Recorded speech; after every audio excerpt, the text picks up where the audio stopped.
Li-Ning sent me player exclusive shoes. Welcome back to my channel. My name is Lucas. If you're new here, I'm a professional basketball player reviewing basketball shoes, so make sure to hit the subscribe button if you don't want to miss any professional performance reviews. With that being said, let's get back to the player exclusive shoes that Li-Ning sent me. First of all, big shout out to them for sending these over. And how do I know that these are player exclusive shoes? Well, for one, it says here on the box. Of course, I can't be 100% sure, but also here the tags they added on the box is not just your usual tags, which would be those right here, but we also have this added panel right here, which if I put it closer here, you can see it says players and then some Chinese letters, numbers I do not understand, so I put them in Google Translate with a picture and it translated to Butler, this one right here. And of course, who is Li-Ning's most famous athlete or the premium athlete they have? Of course it is Jimmy Butler. They also sent me two pairs of the Li-Ning JB2. We'll get to these in a second. First of all, we'll talk about the player exclusive shoes. That's the first colorway they sent me, the Jade colorway.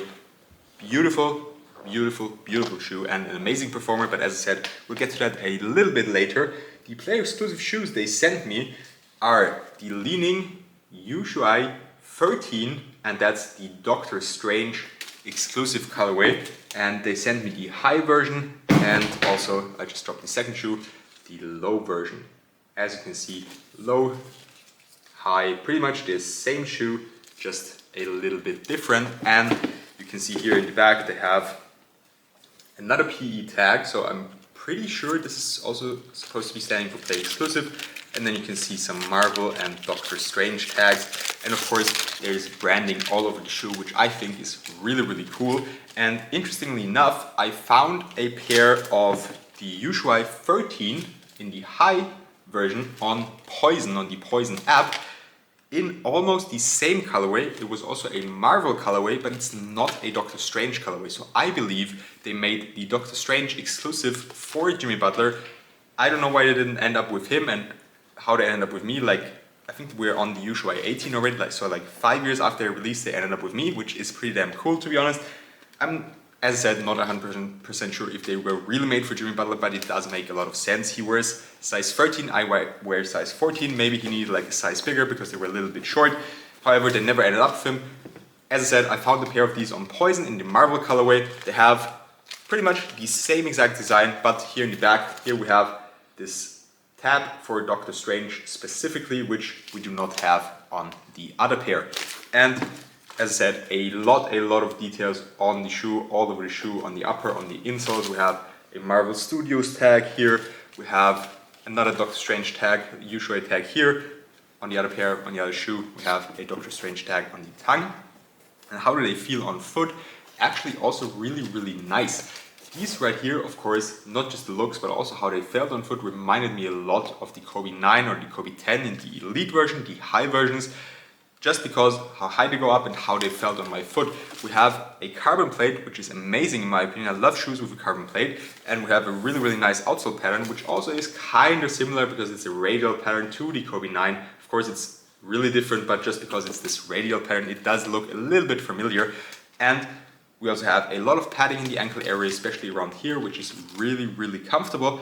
And of course, we have this kind of fly-knit upper. If it would be Nike, we would call it that. So that's why they also remind me of those Kobe models. And of course, the low version, it doesn't remind me as much of the Kobe 9 or the Kobe 10 in the low version because they are a little bit higher and you're also a little bit higher off the ground because you have a boom midsole, which is pretty cool. Swerve weights or Li-Ning's most premium cushioning. They also use it on the JB2, which we'll talk about it in a minute.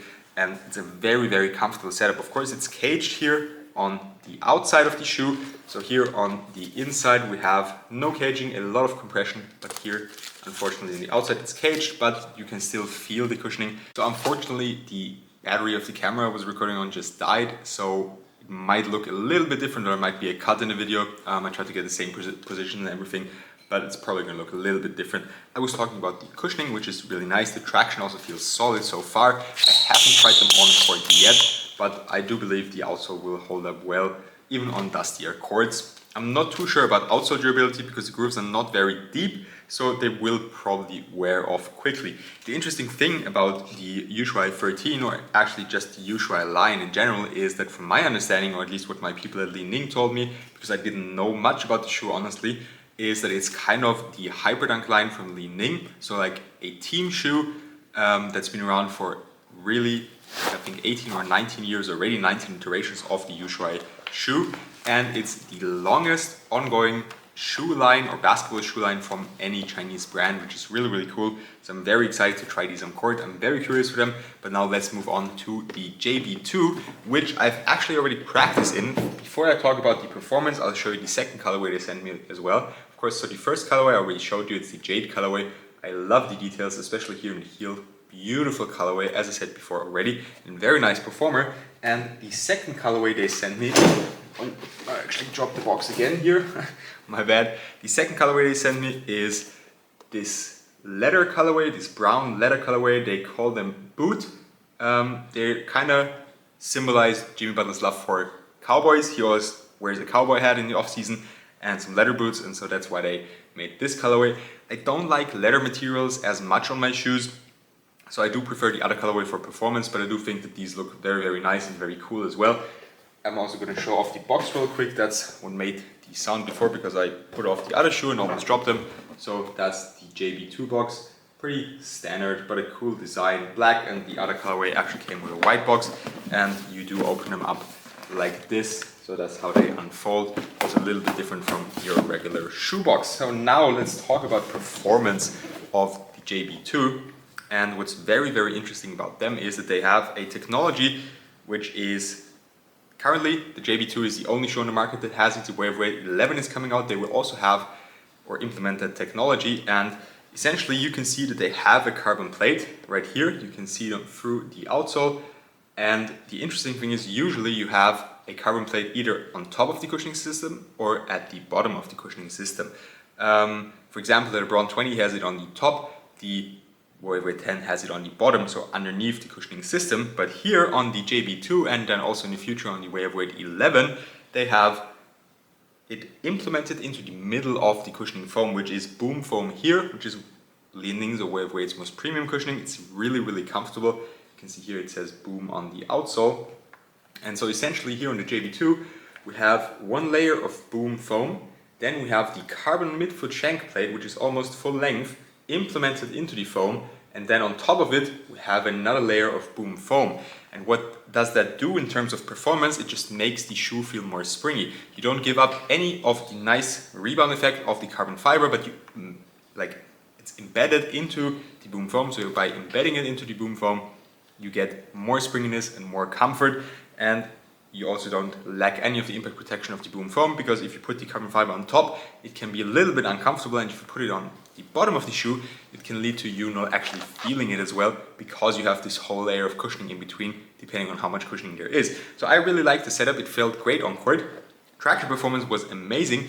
They don't squeak, so that's something to watch out for. But they have an amazing bite on clean courts. The only thing I found out, I would rate them 9 out of 10. The only thing I found out is that if it's dusty and you strike with your heel, it can get a little bit dusty. So similar to the Curry line, it also doesn't squeak, but struggles a little bit, or actually these struggle a lot. These struggle a little bit on dustier setups, especially in the heel area. I didn't notice that in the forefoot as much. The cushioning setup, as I talked about before already, feels very nice. We have a full length boom midsole. It's very soft, especially in the heel. Great impact protection. You're still relatively low to the ground, even though there's a lot of foam in the midsole of the shoe. The materials are also something that stands out for me, a standout feature in my opinion, at least on this colorway. As I said, I don't like the thicker leather upper as much, but here we have a really nice and thin and soft mesh upper. It's actually a boom fiber mesh upper. You can see here as a tag, and it's also one of the newer developed systems they have. They developed it essentially for the JB2, and it works very well. It's got great ventilation, so breathability is perfect in my opinion. The tongue is a little bit thin, so if you're playing with thicker ankle braces, or if you prefer more comfort on top of your shoe, this is not the shoe for you. But apart from that, I really enjoyed the materials. The heel is padded enough, stepping comfort is also great, And last but not least, the support, of course, is very good because of the carbon fiber plate. I heard some other reviewers have some issues with them. I didn't have any. I like the support. There is forefoot flex, which I like, but the midfoot doesn't bend, which is very important. And also if you try to turn them side to side, they hold up really, really well in my opinion. So overall, I really enjoyed the JB2. Let me know which colorway you prefer, and also let me know what you think of the supposed player exclusive shoes that Li-Ning sent me. With that being said, that's all I have for you today. Make sure to subscribe to my channel, leave a like if you enjoyed the video, and comment your thoughts on the latest pickups in my collection. Have a good one. See you next time.